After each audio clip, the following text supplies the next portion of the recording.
The media in Greece have had an election to cover, the country's first since the explosion of the financial crisis. Greek journalists haven't just been covering the economic story, they have found themselves part of it. Their industry is amongst the worst affected. Media outlets have been shut down. There have been big layoffs, and many of those who still have jobs are dealing with significant pay cuts. Of equal concern to Greek media consumers is the way the economic story is being reported.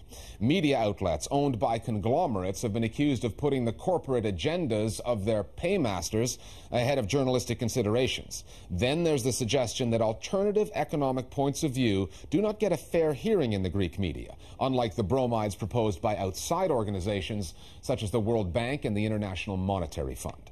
The Listening Post's Marcela Pizarro now from Athens on the story of the Greek media's own financial crisis and whether news outlets in the country that gave the world democracy are reflecting the concerns of the people or those of big business. Greeks tuning into the news on April 4th were in for a surprise. Right in the middle of a political talk show, there was a food fight, Greek style. Protesters stormed the studios of Epiros TV, throwing yogurt at the host and his guest, a far-right politician.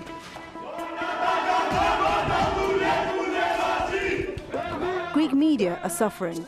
The anti-austerity protests included chants against capitalist media and biased coverage of the financial crisis. Many Greek journalists cannot even call themselves part of the media anymore, like the employees at Alta TV. Having been paid for most of 2011, staff did not just go on strike. 6 months ago, they seized control of Alta TV's frequency and broadcast their pay demands. The channel went off the air. For the past 3 months, Alta TV's employees have camped out in the building, living off donations and cooking meals on what was once the set of a food show. We hope that we will find our jobs again and that we get paid and that the employer gives us all our money, all the money that he owes us. For the workers at Eleftherotypia, once Greece's most prominent left-leaning newspaper, there's almost no hope of their paychecks coming. Last August, the paper stopped paying wages and later it filed for bankruptcy. The staff came together and printed 2 editions of their own paper under the masthead Workers of Eleftherotypia. Dimitri Trimas, a veteran reporter at the paper, is now president of the Athens Journalists Union, the first one in the union's history to be out of work. I worked at Eleftherotypia for 23 years, and now 800 of us have been left unemployed. The media sector in this country grew in a very irrational way. Banks, the economic and political elite were all linked to the media. So when the economic bubble burst, it had a series of adverse effects on the media industry.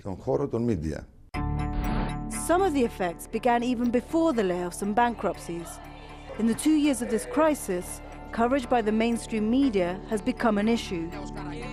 Greece's huge debt, the measures to prevent a default, the austerity packages.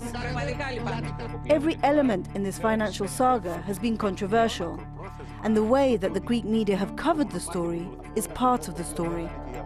Mainstream media are trying to bring chaos and panic to the population. They say that everything will collapse. Θα έρθει το χάος. Η Ελλάδα θα κατρακυλήσει στον τρίτο κόσμο. ATMs will not have money to give you. Τα σενάρια που έχουν εκπονήσει Παύλο οι οικονομολόγοι για την επιστροφή στην δραχμή. So you have to obey what the foreign financial institutions and what the government is saying. Sky Television has taken the most stridently pro-austerity and reform line and has been in favor of liberalization of the economy, the reduction in bureaucracy, many of the things that the troika of Greece's creditors is advocating that Greece implement.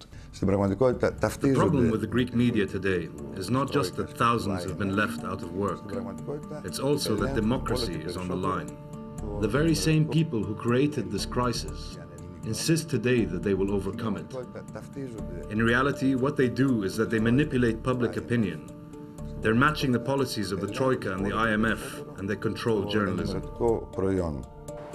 Critics of Sky, one of Greece's largest media groups, point to the fact that the same family owns Kaikledes Shipping and that these other business interests affect their news coverage. We spoke to Sky owner Yannis Alafoussos, who disputes that idea.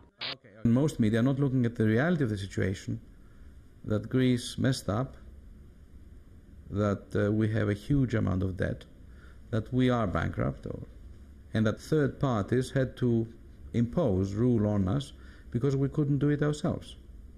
You know, when somebody goes bankrupt and their bank is willing to help them, you follow the demands of the bank. That economic orthodoxy is not universally shared. Aris Chatzistefanou, a former Sky journalist, is one of its loudest critics.